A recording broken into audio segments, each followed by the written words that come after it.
Bismillahirrahmanirrahim. Assalamualaikum warahmatullahi wabarakatuh. Alhamdulillahirabbil alamin. Wassalatu wassalamu ala asyrafil anbiya'i wal mursalin wa ala alihi wa ashabihi wa man tabi'ahum bi ihsanin ila yaumiddin. Hadirin jamaah yang dirahmati Allah, kita lanjutkan kembali pembacaan kitab Shalatul Mu'min karya Syekh Sa'id bin Wahab Al-Qahtani rahimahullah ta'ala. Dan kita sekarang akan masuk ke dalam bab yang ke-13, yaitu khosaisus salati fil Islam. Sebelum saya mulai dalam pembahasan, saya mengajak kepada teman-teman semua yang dirahmati Allah, diri saya sendiri dan kita semua, untuk bisa mengajak keluarga atau teman, baik yang belum pernah mengikuti pengajian-pengajian Islam seperti yang kita adakan dengan membaca buku, kemudian mensyarah, memberikan penjelasan-penjelasan yang penting. Juga kepada teman-teman kita yang mungkin sudah berlalu PPKM sejak beberapa bulan lalu, tapi belum kunjung terketuk lagi hatinya untuk bisa menginjakkan kaki di majelis ilmu. Kita sudah masuk ke dalam pembahasan tentang sholat. Dan ini pembahasan yang sangat penting, pembahasan yang akan kita butuhkan untuk bekal kita menuju akhirat, yang kita tidak pernah tahu kapan kita akan menghadapi ajal. Ya, dan saya perhatikan banyak sekali dari teman-teman kita yang mungkin dengan alasan masih pandemi, takut begini, takut begitu, sehingga belum ada keinginan untuk kembali ke majelis ilmu seperti dulu. Atau mungkin karena sudah terlalu lama tidak menginjakkan kaki di majelis ilmu, jadi punya aktivitas yang mungkin keasikan dan sekarang ini masih sulit untuk ditinggalkan. Ya, saya dapati ada cerita tadi sore yang saya jujur kaget gitu. Saya diajak sama ikhwan main di rumahnya ikhwan, mau main PS. Saya kaget, betul-betul kaget ya, mau main PS. Karena sudah bapak-bapak, sudah ada anak beberapa. Ya, teman-teman, mungkin game-game seperti itu yang bikin kita lalai. Game-game yang mungkin dia apa? Saya juga dulu suka game ya. Saya juga dulu punya gamebot, Tetris.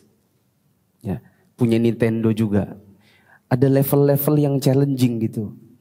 Level dasar yang gampang. Kalau ketemu kuncinya, ketemu ilmunya dalam tanda kutip, itu senang untuk memainkan permainan yang levelnya di atasnya lagi. Kadang itu terbawa sampai sholat. Kadang saat sholat kita mikirkan, gimana ya caranya mecahkan itu ya? Mario Bros, antum pasti tahu. Gimana caranya ya agar bisa mendapatkan nyawa yang banyak itu ya? Gitu.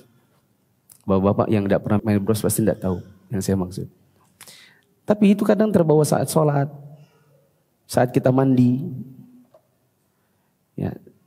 Sehingga manakala itu akhirnya seperti jadi PR dalam diri kita, dalam hati kita, kita lebih pengen, aku mau menyelesaikan yang ini dulu, lagian masih asik gitu. Lalu kita mencoba untuk mencari alasan-alasan pembenaran, akan masih pandemi, akan ini, bisa jadi penularan di dalam masjid, akan. Kita cari pembenaran untuk membenarkan bahwa kita sedang asik dengan dunia game, film, yang mungkin sudah jadi konsumsi kita selama 2 tahun terakhir sejak awal pandemi. Yang membuat diri kita tuh susah untuk move on kembali, untuk menghadiri majelis-majelis ta'lim. Dan saya sering bilang bahwa salah satu solusi untuk menghadapi yang seperti itu adalah mencari teman yang bisa mengingatkan.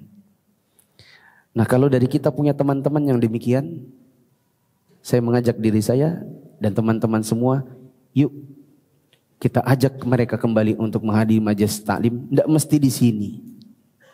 Majelis taklim di Balikpapan banyak. Di malam ini saja, Rabu malam, ada Ustadz Rofi'i di Inamiroh, ada Ustadz Abu Yaman di BDI, di majelis-majelis yang lain banyak. Kalau antum takut terlalu banyak orang di masjid, terlalu banyak orang, cari yang sepi. Yang penting hadir majelis ilmu. Ya. Karena itu makanan batin kita. Itu pahala kita. Dan sebagai motivasi untuk kita mengajak orang lain, ingatlah sabda Nabi SAW, la ahdiyallahu bika rajulan wahidan khairun laka min humrin na'am. La ahdiyallahu bika rajulan wahida. Kalau ada satu orang dapat hidayah dari Allah dan engkau jadi perantaranya, khairun laka min humrin na'am. Akan lebih baik di sisi kalian pahalanya yang akan kalian terima dari Allah daripada unta merah, yaitu harta yang paling berharga di kalangan orang Arab di zaman dahulu. Nah, mari kita baca bab ke-13, dan untuk mempersingkat waktu saya hanya akan menyimak bahasa Arabnya. Untuk bahasa Indonesianya akan dibacakan oleh Qori. Bab ke-13, keistimewaan salat di dalam Islam. Salat memiliki beberapa keistimewaan yang tidak dimiliki oleh amal-amal lainnya. Di antaranya, yang pertama, Allah Subhanahu wa taala menyebut salat dengan sebutan iman. Hal itu seperti yang tertera di dalam firman-Nya pada surat Al-Baqarah ayat 143, "Wa ma kana Allahu liyudhi'a imanakum innallaha bin-nasi laraufur rahim." Dan Allah tidak akan menyia-nyiakan imanmu. Sesungguhnya Allah Maha Pengasih lagi Maha Penyayang kepada manusia. Yang dimaksudkan iman di dalam ayat di atas adalah salat kalian yang menghadap ke Baitul Maqdis. Karena salat itu sejalan dengan amal dan ucapannya. Ya. Ayat ini berkenaan dengan perubahan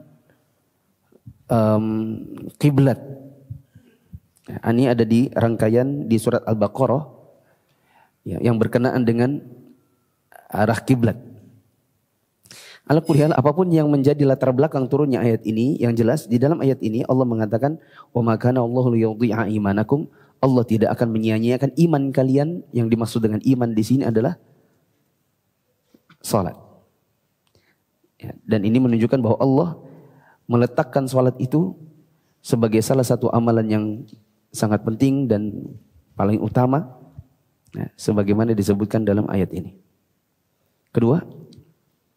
Yang kedua, kata salat disebutkan secara khusus untuk membedakannya di antara beberapa syariat Islam. Allah Subhanahu wa taala berfirman dalam surat Al-Ankabut ayat 45, "Utlu ma uhiya ilaika minal kitab wa aqimis shalah." Bacalah apa yang telah diwahyukan kepadamu, yaitu Alkitab atau Al-Quran dan salat. Membaca Al-Quranul Karim berarti mengikuti dan mengamalkan kandungannya yang berupa seluruh syariat agama. Dia berfirman pada surat Al-Ankabut ayat 45 juga, waqimis shalah. Dan dalam ayat berikut ini Allah menyebutkan salat secara khusus untuk mengistimewakannya. Firman-Nya di dalam Al-Quran pada surat Al-Anbiya ayat 73, wa auhayna ilaihim fi'lal khairati wa iqamas shalah. Dan kami telah wahyukan kepada mereka mengerjakan kebaikan, mendirikan salat. Dalam ayat ini dia menyebutkan salat secara khusus. Padahal kata ini sudah dicakup oleh seluruh perbuatan baik. Dan masih banyak lagi yang serupa dengan itu. Ya, maksudnya begini teman-teman. Ini ada analogi yang bagus. Kalau bisa teman-teman ya mencatat analogi ini. Apalagi kalau ingin berdakwah. Apalagi yang punya profesi da'i. Di sekolah atau di kelas ada murid-murid. Salah satu dari murid itu namanya Abdul. Lalu Abdul ini disebut namanya ya secara khusus bersama dengan murid-murid yang lain. Jadi misalnya gurunya mengatakan begini. Ya, perhatian anak-anak, Abdul dan semua teman-teman silakan keluar. Kita mau upacara. Ada penyebutan khusus nama Abdul di situ. Kemungkinan dia ketua kelas. Kemungkinan dia adalah yang paling pintar. Yang jelas penyebutan namanya secara khusus itu menunjukkan kekhususan dia. Ya atau tidak? Insya Allah sekolah kita nanti akan ada lomba, misalnya lomba baris berbaris. Ya, nanti Abdul dan teman-teman yang lain silakan mendaftarkan diri. Tentu teman-teman yang lain ketika tidak disebutkan namanya, mereka akan bertanya-tanya, apa kekhususannya Abdul untuk disebut namanya secara tersendiri, padahal dia adalah murid-murid juga. Ya, ini menunjukkan bahwa penyebutan secara tersendiri bersama dengan sesamanya itu menunjukkan khususnya dia. Sebagaimana dalam ayat tadi, Allah mengatakan dalam dua ayat. Dua ayat ini hanya contoh dari sekian banyak. Allah mengatakan watlu ma uhiya ilaika minal kitabi wa aqimis shalah. Dan bacalah dari apa yang difirmankan oleh Tuhanmu kepadamu ya, dari Al-Qur'an, dan dirikanlah salat. Padahal membaca dan mengamalkan Al-Qur'an itu semua kebaikan, dan di dalamnya ada soal mendirikan salat. Lalu mendirikan salat ini disebutkan secara tersendiri lagi. Padahal mendirikan salat adalah bagian dari implementasi membaca Quran. Kenapa disebut demikian? Karena ini menunjukkan kekhususan salat. Tadi disebutkan di contoh yang kedua, firman Allah tentang mengerjakan kebaikan dan mendirikan salat. Padahal mendirikan salat itu termasuk mengerjakan kebaikan. Kenapa dia disebut sendiri? Dia seolah-olah Abdul yang disebut oleh guru secara tersendiri dalam konteks positif bersama dengan murid-murid yang lain. Padahal dia juga bagian dari murid-murid yang ada. Yakni kekhususannya. Selanjutnya, yang ketiga. Yang ketiga, di dalam Al-Quran, salat disandingkan dengan banyak ibadah. Di antaranya firman Allah Subhanahu wa taala pada surat Al-Baqarah ayat 43, wa aqimus salata wa atuz zakata warka'u ma'ar raki'in. Dan dirikanlah salat, tunaikanlah zakat, dan rukulah bersama orang-orang yang ruku. Dia juga berfirman pada surat Al-Kautsar ayat 2, fasalli lirabbika wanhar. Maka dirikanlah salat karena Rabbmu dan berkorbanlah. Selain itu dia juga berfirman pada surat Al-An'am ayat 162, qul inna salati wa nusuki wa mahyaya wa mamati lillahi rabbil alamin. Katakanlah, sesungguhnya salatku, ibadahku, hidupku dan matiku hanyalah untuk Allah, Rabb semesta alam, dan yang lainnya. Salat sering disandingkan dalam beberapa ayat bersama dengan ibadah-ibadah lain. Dirikan salat, tunaikan zakat. Dirikan salat dan berkurban. Dirikan salat, sesungguhnya salatku, kurbanku, hidupku, matiku. Ya. Sehingga ketika disebutkan salat ini seringkali bersama dengan ibadah-ibadah yang lain, berarti menunjukkan bahwa salat itu punya kekhususan di sisi Allah. Ini kalau analoginya mirip-mirip kayak tadi. Misalnya zaman kita kecil ada porseni misalnya. Nanti untuk tim voli nanti Abdul, terus Hadi dan teman-teman. Untuk tim yang lomba tarik tambang, Abdul, Hadi, Adi dan teman-teman. Untuk lomba Lomba apa lagi? Lomba Cina Boy. Lomba Cina Boy, Abdul, si Adi, Budi dan teman-teman. Abdul sering disebutkan bersama yang lain, itu menunjukkan Abdul itu punya kekhususan di hati guru. Pasti dia punya keistimewaan. Mungkin anak ini multi talenta begitu. Mungkin anak ini punya semangat juang, punya keinginan berprestasi, sehingga dia selalu ditempatkan bersama dengan anak-anak yang lain. Sementara yang lainnya disebutkan kapan-kapan lah. Ya, ini menunjukkan bahwa salat itu punya kekhususan di sisi Allah. Maka sangatlah rugi kalau kemudian kita seorang muslim tidak mengerti tentang kekhususan salat, lalu kita menjadi orang-orang yang menyia-nyiakannya. Yang keempat, Allah Subhanahu wa taala memerintahkan nabinya supaya bersabar dalam menjalankannya. Dia berfirman pada surat Thaha ayat 132, Wa'mur ahlaka bis-salati was-sabir 'alaiha ala nas'aluka rizqan nahnu narzuquk. Dan perintahkanlah kepada keluargamu mendirikan salat dan bersabarlah kamu dalam mengerjakannya. Padahal Rasulullah SAW telah diperintahkan supaya bersabar dalam menjalankan seluruh ibadah, seperti yang disebutkan dalam firman-Nya pada surat Maryam ayat 65, Wastabir li'ibadati. Dan bersabarlah kamu dalam beribadah kepadanya. Allah menyuruh untuk sabar dalam ibadah, tapi ada perintah Allah untuk bersabar dalam salat. Ini menunjukkan juga bahwa salat itu punya kekhususan. Ya, sehingga disebutkan kesabaran dalam menghadapi salat, dalam menegakkannya dan dalam memerintahkannya disebutkan dengan kesabaran yang tersendiri. Kelima, Allah mewajibkan salat ini dalam segala keadaan. Dia tidak menerima uzur atau alasan orang sakit, orang yang dalam keadaan takut, atau orang yang sedang bepergian, dan lain-lain untuk meninggalkannya. Hanya saja, terkadang dia memberikan keringanan dalam beberapa syaratnya, dalam jumlah rakaatnya, atau dalam gerakan-gerakannya. Dengan demikian, kewajiban salat ini tidak gugur dari orang yang tetap dalam keadaan berakal. Di antara kekhususan salat, bahwa salat itu tidak bisa putus, tidak bisa hilang kewajiban tersebut dalam berbagai keadaan. Selama orangnya masih ada akal dan untuk wanita tidak sedang haid dan tidak sedang nifas. Kalau ada orang mengatakan, saya sakit. Ya, di rumah sakit kita sering kalau berkunjung ke rumah sakit, banyak orang yang nggak mau sholat. Alasannya, saya sakit. Ini baju saya kotor. Tadi saya BAK di atas ranjang. Ya. Kata penulis, aujabahallahu ala kulli hal walam yu'dzar biha maridan. Tidak bisa diberikan uzur dengan alasan saya sakit.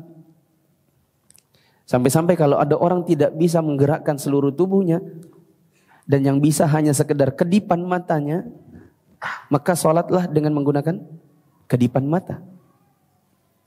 Misalnya dia lumpuh total, dia tidak bisa menggerakkan semua anggota badannya kecuali hanya sekedar kelopak matanya saja yang bisa gerak-gerak, bola matanya saja yang bisa lirik-lirik, maka dia sholat dengan menggunakan matanya. Ya. Bagaimana tata caranya? Nanti insya Allah akan disebutkan di bab khusus sholat bagi orang sakit, yang insya Allah akan dibahas kira-kira 2-3 tahun lagi. Nah, karena panjang ya. Saya beri contoh. Kalau dia sujud, bagaimana matanya sujud? Matanya sujud, matanya apa nih namanya? Memeram. Aku memeram, memejam. Gini. Nanti kalau bangkit dari sujud, matanya buka. Sujud lagi, tutup. Bangkit dari sujud, buka. Nanti salamnya pakai mata. Assalamualaikum warahmatullahi wabarakatuh. Assalamualaikum warahmatullahi wabarakatuh. Matanya yang lirik-lirik. Artinya selama masih ada akalnya, dia tetap harus sholat. Tidak bisa diberi uzur dengan alasan sakit. Juga tidak ada uzur, ya, disebutkan di sini wala khaifan, meskipun dalam keadaan takut. Di zaman Nabi SAW orang berperang saja dengan dalam keadaan perang mereka tetap sholat dalam keadaan takut. Begitu juga musafir, mereka tetap harus sholat. Meskipun memang Allah kemudian memberikan keringanan-keringanan tertentu dalam sebagian keadaan. Misalnya dia tidak mampu berdiri, berarti dia duduk. Kalau musafir diberi keringanan jumlah rakaat yang 4 dibikin 2 saja. Ya, dan seterusnya. Yang keenam, isyaratullahu laha akmalal ahwal. Nah. Keenam, Allah mensyaratkan kesempurnaan bagi salat dalam beberapa hal, yaitu thaharah, berhias atau sopan dalam berpenampilan, dan menghadap kiblat yang tidak dia syariatkan dalam ibadah-ibadah yang lainnya. Kita perlu koreksi dulu. Tadi ada berkata berhias apa? Berhias, sopan dalam penampilan. Ini Saya rasa terjemahannya yang salah atau memang mau ndak mau diterjemahkan begitu. Karena di sini ditulis ishtaratallahu la akmalal ahwal minat taharati wazinati bil libas. Ya. Allah mempersyaratkan dengan kondisi yang paling sempurna seperti bersuci, berhias dengan menggunakan baju yang sopan. Ya, tapi kalau kita sudah belajar tentang syarat sah salat, kita ketahui bahwa syarat sah salat dalam pakaian itu adalah menutup aurat dan bukan soal hiasnya. Maksudnya begini. Coba teman-teman lihat di poin 6 tadi. Ditulisnya dipersyaratkan, iya. Iya kan? Kalau syarat berarti kan harus ada. Nah, apakah berhias di saat sholat itu harus? Bagaimana kalau ada orang tidak berhias? Misalnya sholat ya, di lapangan bola. Jadi keringatan, dalam kondisi keringatan dia sholat misalnya. Apakah sah sholatnya? Sah atau tidak? Kalau ditanya sah, sah. Kalau pahalanya sempurna atau tidak? Tidak. Ya, tetapi bukan syarat. Yang merupakan syarat itu adalah menutup aurat. Sehingga terjemahan yang lebih tepat di situ mungkin teman-teman bisa perbaiki. Dikasih di atasnya antum tulis sendiri menutup aurat. Alias berhias dengan baju yang menutup aurat.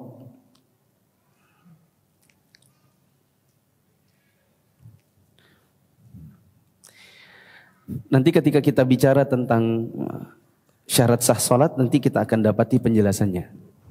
Ya. Baju yang bagus itu bukan syarat sah. Ibaratnya kalau ada orang pakai baju kaos pun salatnya sah. Tapi pahalanya tidak sempurna. Ya. Jadi itu bisa dikatakan sunnah salat, bukan syarat salat. Saya jelaskan dulu. Saking pentingnya salat di sisi Allah, sampai-sampai Allah meminta kita untuk hadir mengerjakan salat dengan kondisi yang paling sempurna yang kita bisa. Sebisanya kita hadir untuk salat dengan menggunakan ya kondisi kita yang paling baik, Allah semakin senang dan semakin memberikan pahala yang sempurna. Maka tentu kalau ada orang yang menggunakan baju yang dia sediakan khusus buat sholat, kalau di Indonesia kita bilang baju koko, baju gamis, itu jelas pahalanya lebih sempurna daripada pakai baju kaos. Ya. Kenapa? Karena keadaannya lebih sempurna. Saya lebih condong pendapat yang mengatakan peci, ya, sholat menggunakan peci itu lebih utama daripada tidak pakai peci. Karena peci itu bagian dari urf kita yang merupakan zina, yang merupakan hiasan di dalam salat. Ya. Dan Allah Subhanahu wa taala mengatakan, "Ya bani Adam khudhu zinatakum 'inda kulli masjid."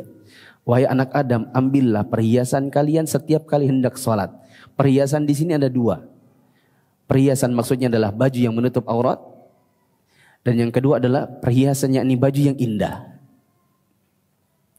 Dan kata para ulama, bila di suatu negeri ada sesuatu di dalam pakaiannya yang dianggap sebagai perhiasan untuk sholat, maka itu disunnahkan untuk dipakai. Salah satunya adalah peci. Tapi kalau tidak pakai peci, sah sholatnya. Tapi akmalul ahwal di sini diminta oleh Allah adalah kondisi yang terbaik yang kita bisa. Maka kalau dia menggunakan peci jauh lebih sempurna. Kalau ada orang pakai sarung misalnya, itu lebih utama daripada kalau dia pakai celana-celana yang dipakai olahraga. Celana dipakai olahraga, celana training misalnya. Ya kan? Dia sholat pakai celana training, Training kan? Ya. Pakai celana training. Yang kalau kita lihat, oh ini celana khas olahraga. Tentu yang menggunakan sarung, menggunakan celana yang formal itu lebih utama ketimbang yang pakai celana training. Meskipun sholat pakai celana training pun tetap sah. Nah, ketujuh, di dalam sholat dipergunakan seluruh anggota tubuh manusia, hati, lisan, dan seluruh anggota tubuh, yang hal tersebut tidak diterapkan pada ibadah-ibadah lainnya. Di antara kekhususan sholat adalah bahwa di dalam sholat, anggota tubuh kita semuanya dipakai. Hati kita dipakai. Lisan kita untuk baca-baca itu dipakai. Anggota badan, kaki, tangan, kepala itu dipakai. Punggung dipakai. Semuanya dipakai. Sementara di sebagian ibadah yang lain, tidak semua anggota tubuh dipakai. Ya, contoh, zakat. Yang dipakai itu harta. Oke, sama tangan, sama hati. Tapi kita tidak perlu misalnya menggunakan mata. Enggak juga sih ya. Mata butuh juga ya buat ngitung duitnya. Kita tidak mesti menggunakan punggung. Coba apa hubungannya punggung sama zakat? Enggak ada. Apa hubungannya punggung sama puasa? Tidak ada. Tapi kalau punggung sama sholat, ada. Ya. Punggung sama tengkuk, ada enggak? Sholat sama tengkuk, ada enggak hubungannya? Ada. Kapan adanya? Waktu salam ya? Oh ya benar juga. Yang saya maksud itu adalah wudu. Waktu kita wudu, batasan mengusapnya di kepala sampai tengkuk. Ya. Sedangkan puasa, kalau orang yang tidak punya tangan gak apa-apa. Begitu. Kedelapan, ketika mengerjakan sholat, kita dilarang menyibukkan diri dengan kegiatan lainnya. Meski itu hanya sekedar lintasan perasaan di dalam hati berupa sebuah kata atau pemikiran.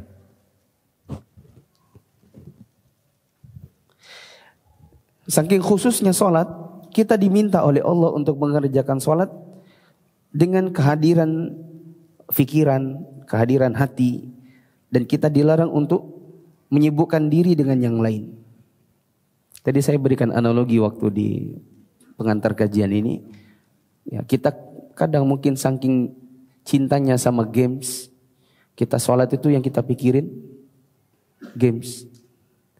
Kita saking cintanya misalnya sama film, yang hadir di kepala kita itu adalah film. Ketika sedang sholat yang dipikirkan itu film. Ya. Belum lagi kalau sinetron yang bersambung yang nanti kalau sebelum keluar kata bersambung itu sesuatu yang apa? Dem gitu kan? Bersambung. Habis itu mau sholat maghrib. Yakinkah itu khusyuk ibu-ibu yang nonton telenovela itu? Yakin saya enggak khusyuk. Ibu-ibu di Indonesia Barat yang mereka nonton sinetron selesai baru isya. Sementara tadi barusan selesai nonton sinetron bersambung.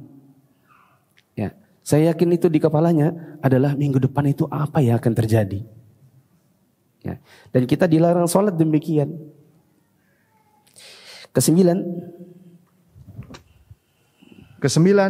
salat merupakan ajaran Allah yang dipegang teguh oleh para penghuni langit dan bumi, yang menjadi kunci bagi syariat-syariat para nabi.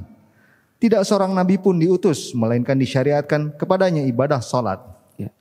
Seluruh penduduk langit dan bumi, sampai seluruh para nabi, tidak ada yang diutus kecuali semuanya ada syariat salat untuk mereka.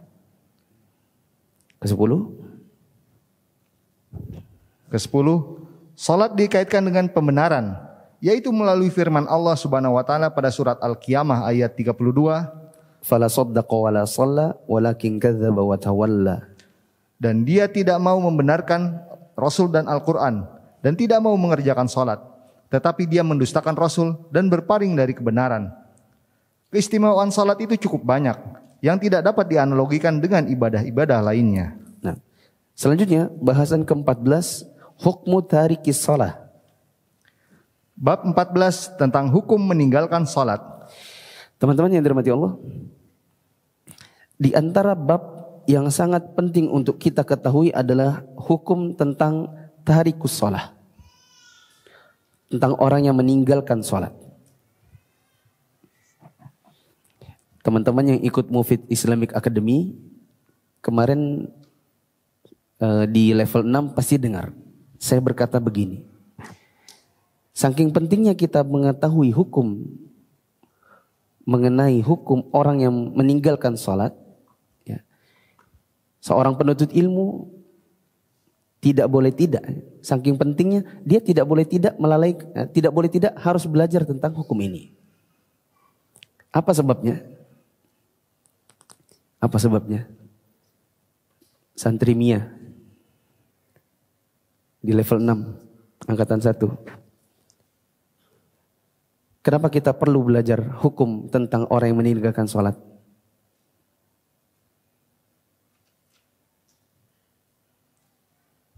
Lupa? Apa ya?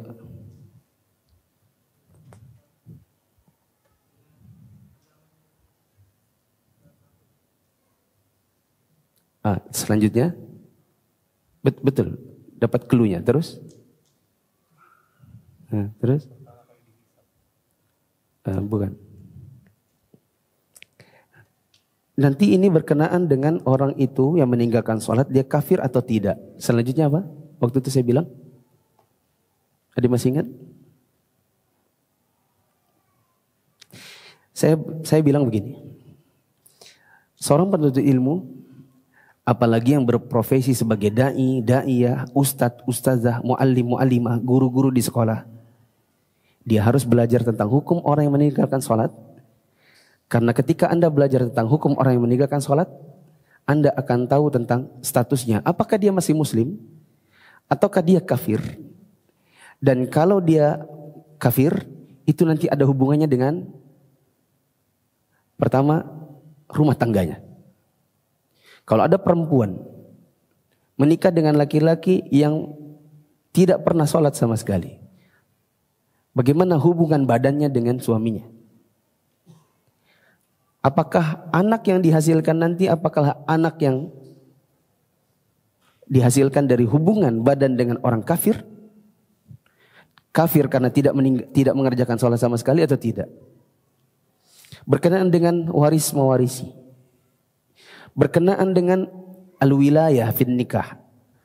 Hukum menjadi seorang wali pernikahan bagi orang yang meninggalkan sholat. Bagaimana bila ada seorang akhwat mau menikah, yang menikahkan bapaknya, bapak kandungnya masih ada, tapi bapaknya nggak pernah sholat sama sekali. Sahkah dia kalau dinikahkan oleh bapak kandungnya yang tidak sholat sama sekali ini?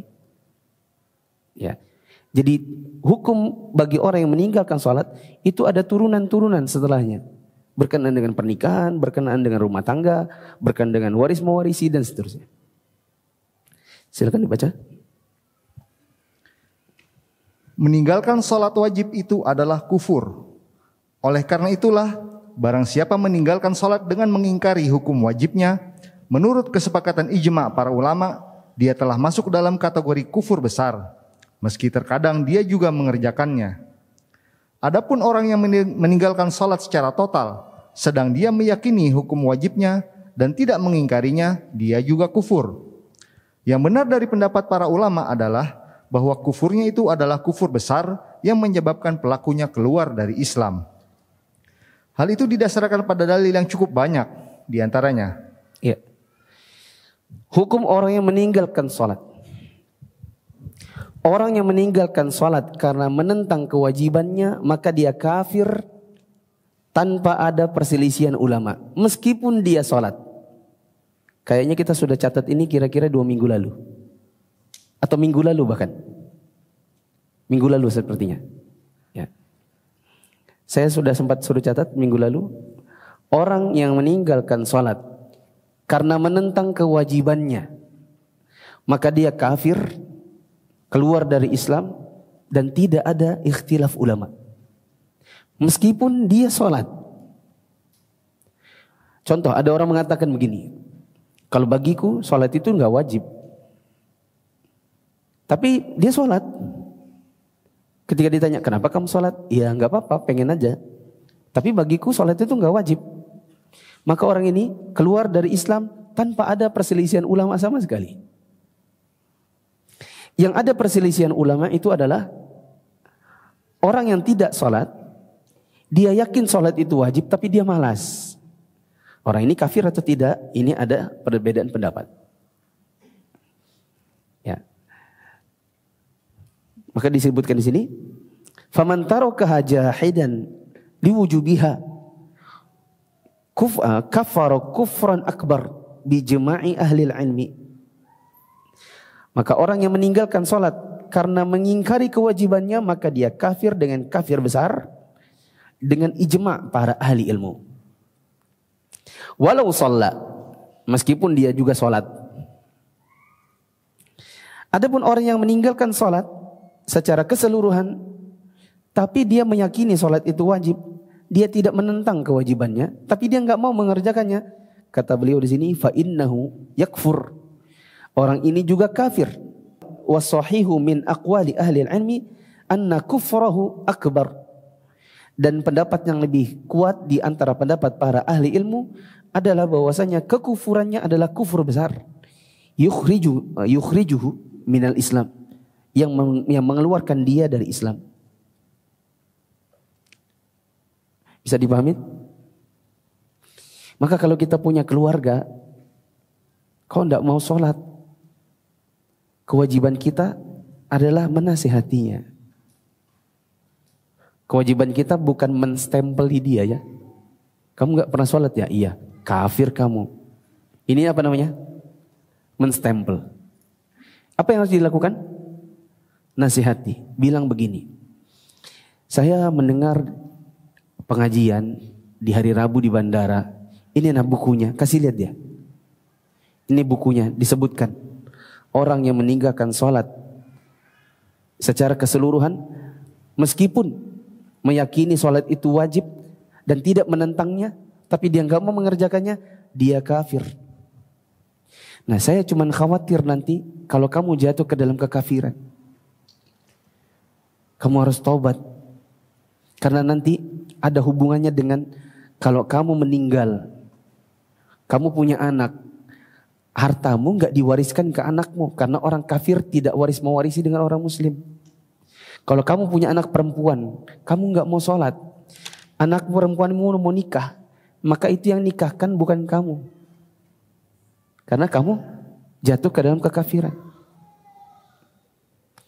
Kamu punya istri, kamu mau setubuhi, tapi kamu sendiri tidak pernah sholat, kamu bisa jatuh ke dalam kekafiran. Dan persetubuhan dengan istrimu itu persetubuhan yang bagaimana antara seorang muslimah dengan orang kafir?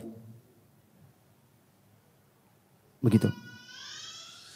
Atau kita nasihatin istrinya, kenapa sih suamimu aku tidak pernah lihat loh dia sholat?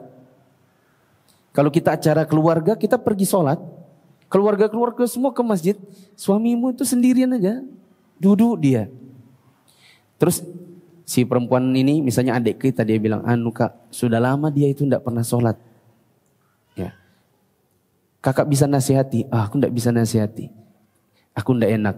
Kamu nasihati sebagai istrinya, bilang, kalau Abi tidak mau sholat sama sekali, saya khawatir Abi jatuh ke dalam kekafiran, dan saya berhubungan badan dengan yang bukan muslim. Taubat, kalau enggak saya ke pengadilan minta diputus. Bukan minta cerai. Minta cerai itu nikah sah lalu pisah. Ini nikah sudah enggak sah. Nah, suruh istrinya ngomong sama suami. Kalau enggak sholat sama sekali, berarti saya satu rumah tangga dengan orang yang bukan Islam. Berarti saya harus fasakh. Minta untuk dipisahkan, dibatalkan pernikahannya kalau perlu. Ya, bukan minta cerai lagi. Begitu. Apa dalil-dalil yang melandasi bahwa orang yang tidak sholat sama sekali itu kafir? Ada di poin-poin berikutnya. Firman Allah Ta'ala, Yauma yukshafu an saqin wa yud'auna ila as-sujudi fala yastati'un. Khashi'atan absaruhum tarhaquhum dhillah wa qad kanu yud'auna ila as-sujudi wa hum salimun. Pada hari ketika betis disingkapkan dan mereka dipanggil untuk bersujud, maka mereka tidak kuasa, dalam keadaan pandangan mereka tunduk ke bawah, lagi mereka diliputi kehinaan. Dan sesungguhnya mereka dahulu di dunia diseru untuk bersujud, dan mereka dalam keadaan sejahtera. Al-Qalam ayat 43. Hal itu menunjukkan bahwa orang yang meninggalkan sholat itu masuk dalam golongan orang-orang kafir dan orang-orang munafik yang punggung mereka tetap tegak ketika kaum muslimin bersujud. Seandainya mereka termasuk golongan kaum muslimin, niscaya mereka akan diperkenankan untuk bersujud sebagaimana yang diperkenankan kepada kaum muslimin. Oh ya, sebelum saya lanjut, ada faedah yang bagus, teman-teman bisa menulis di dekat paragraf paling atas. Bila orang yang tidak sholat sama sekali adalah kafir, bila orang yang tidak sholat sama sekali adalah kafir, maka kalau dia taubat,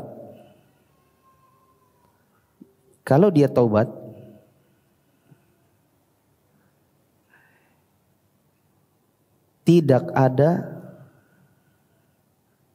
kewajiban bayar sholat, bayar utang sholat. Kenapa? Ya namanya juga kafir.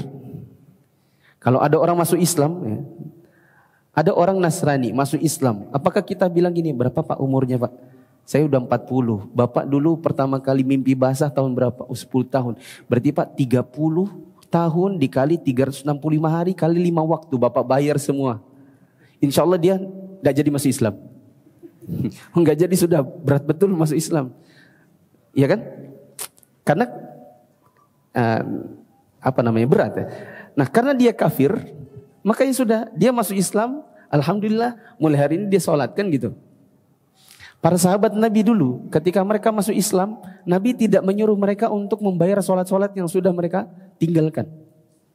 Abu Sufyan misalnya, sahabat Nabi yang dulunya rajin memerangi Islam, rajin untuk selalu hadir di peperangan di depan, maksudnya di depan lawan Nabi maksudnya.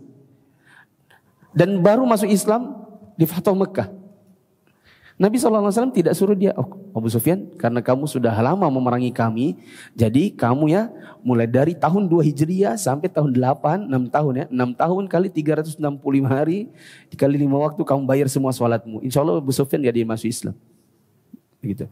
Maka yang kafir kalau sudah masuk Islam, selesai. Dia tinggal jalani sholatnya yang dulu gak perlu dibayar. Tapi kalau kita bilang orang yang tidak sholat sama sekali itu tetap muslim tapi berdosa, maka seluruh sholatnya harus dia bayar hutangnya. Jadi enak mana? Kafir sekalian atau muslim aja? Lebih enak kafir sekalian. Jadi kalau ada teman antum marah gitu, kamu ini, aku kafir menurutmu? Iya bagaimana lagi? Hadisnya bilang begitu. Wah gak suka aku dikafirkan. Bilang gini, tenang dulu. Kalau kafir enak.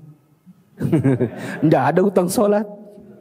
Kalau kamu masih mau muslim, maka yang kamu tinggalkan selama belasan tahun ini, kali 360 hari, kali 5 waktu, kamu bayar semua. Enak mana? Insya Allah dia bilang, kafir aja sudah.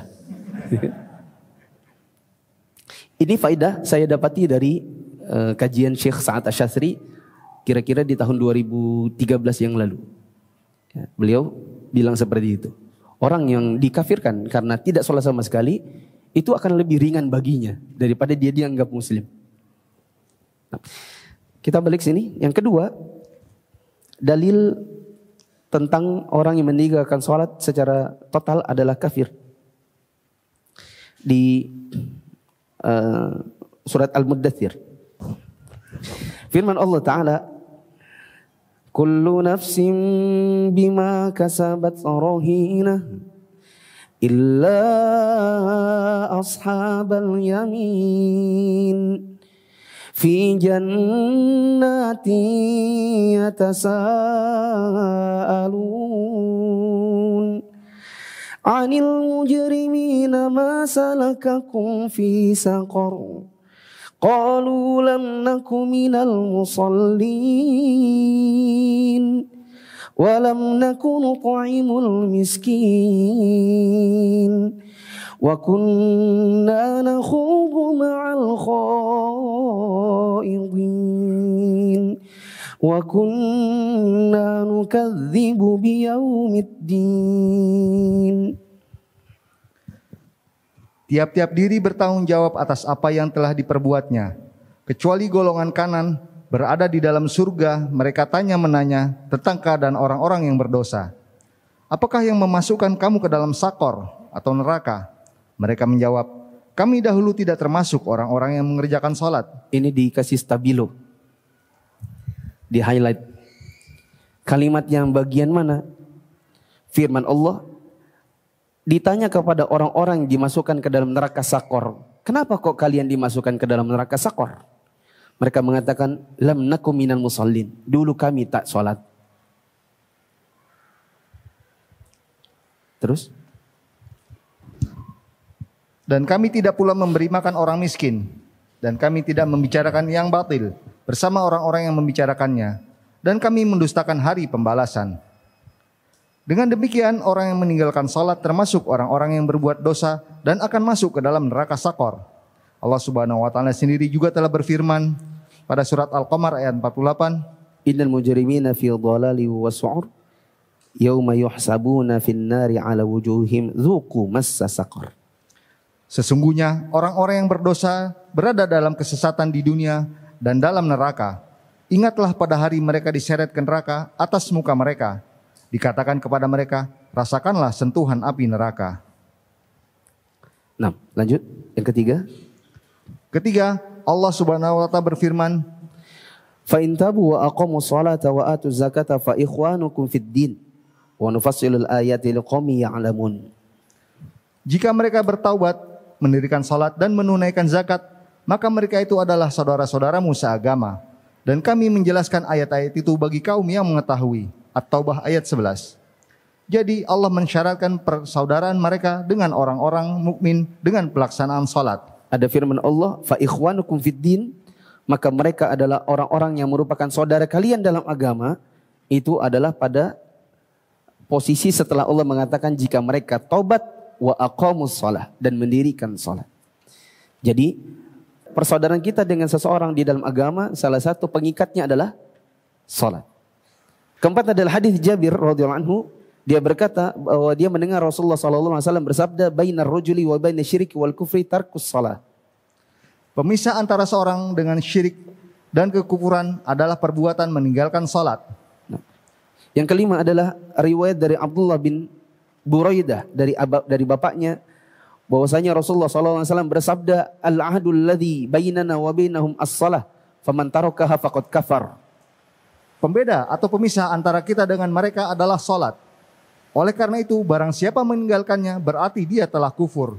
Sabda Nabi SAW yang baru saja kita baca, faman tarakaha, siapa yang meninggalkannya, ini adalah salat, maka dia telah kafir. Saya kira hadis ini sangat jelas. Yang keenam adalah riwayat dari Abdullah bin Syaqiq. Dia berkata, lanjut Indonesia saja. Para sahabat Muhammad sallallahu alaihi wasallam tidak melihat satu amalan yang jika ditinggalkan dianggap kufur kecuali salat saja. Ini pendapat para sahabat Nabi. Siapa yang katanya tadi di kalangan para sahabat Nabi tidak ada amalan yang mereka anggap meninggalkannya adalah kekufuran selain salat.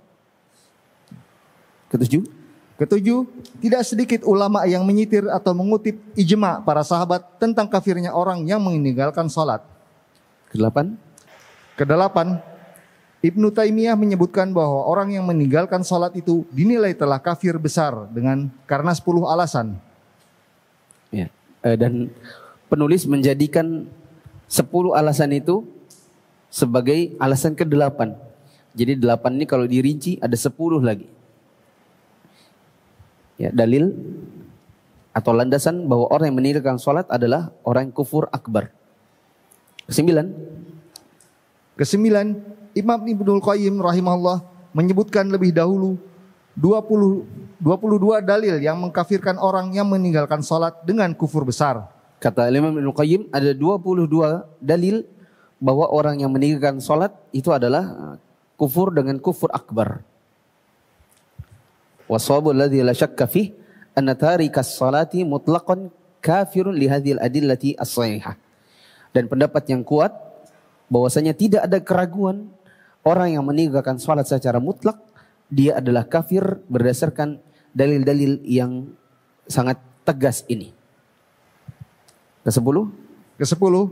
Imam Ibnul Qayyim rahimahullah juga mengatakan mengenai kekafiran orang yang meninggalkan salat itu telah ditunjukkan oleh dalil dari Al-Quran, As-Sunnah, dan ijma' para sahabat. Nah, saya ringkaskan, di antara kekhususan salat di dalam Islam, bahwa Allah menyebutnya dengan kata iman. Disebutkan secara khusus di antara syariat-syariat yang lain.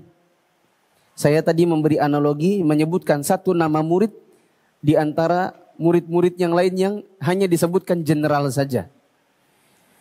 Yang ketiga adalah sering digandengkan dengan ibadah yang lain. Saya tadi memberi analogi, ada satu nama murid sering disebut-sebut digandengkan dengan murid-murid yang lain, tapi namanya selalu disebut. Yang keempat adalah Allah memerintahkan kesabaran dalam mendirikan sholat dan menyuruh keluarga untuk mendirikan sholat dengan kesabaran khusus. Padahal Allah juga menyuruh kesabaran untuk ibadah-ibadah yang lain secara global. Yang kelima, bahwa Allah tidak memberikan uzur meskipun sakit separah apapun, kalau masih ada akalnya, tidak haid, tidak nifas, maka dia tetap harus sholat. Yang keenam, bahwa Allah meminta kita untuk sholat dengan kondisi yang terbaik yang kita bisa lakukan. Yang ketujuh, bahwa di dalam sholat kita menggunakan seluruh anggota badan, sementara ibadah-ibadah yang lain tidak semua anggota badan digunakan. Yang kedelapan, Allah menyuruh kita untuk konsentrasi dan tidak sibuk dengan hal-hal lain saat sedang sholat. Yang kesembilan, bahwa seluruh nabi, para penghuni bumi dan langit, mereka mendirikan sholat. Dan yang kesepuluh, Allah menyandingkan sholat ini dengan pembenaran terhadap agama. Kesimpulan yang lain, orang yang meninggalkan sholat, meskipun dia sholat, tapi dia menentang kewajibannya, maka dia kafir tanpa ada ikhtilaf ulama. Yang ada ikhtilaf ulama adalah orang yang meninggalkan sholat, dia yakin sholat itu wajib, tapi dia tidak mengerjakannya. Dan pendapat yang lebih kuat bahwa orang ini adalah keluar dari Islam, kufur dengan kufur akbar. Kalau kita punya keluarga yang demikian, maka kewajiban kita untuk mengingatkannya. Ingatkan bahwa hukum berkenaan dengan orang yang meninggalkan sholat, ini kaitannya erat dengan hukum bagi orang yang mau menikahkan perempuan. Seperti anak kandungnya dan bapaknya tidak pernah sholat sama sekali. Kemudian hukum berumah tangga dan berhubungan badan dengan istrinya. Ya, dan berbagai hukum-hukum yang lain yang ada hubungannya dengan kekufuran seseorang. Wallahu a'lam bishawab. Subhanakallahumma wa bihamdika asyhadu an la ilaha illa anta astaghfiruka wa atubu ilaik. Wassalamualaikum warahmatullahi wabarakatuh.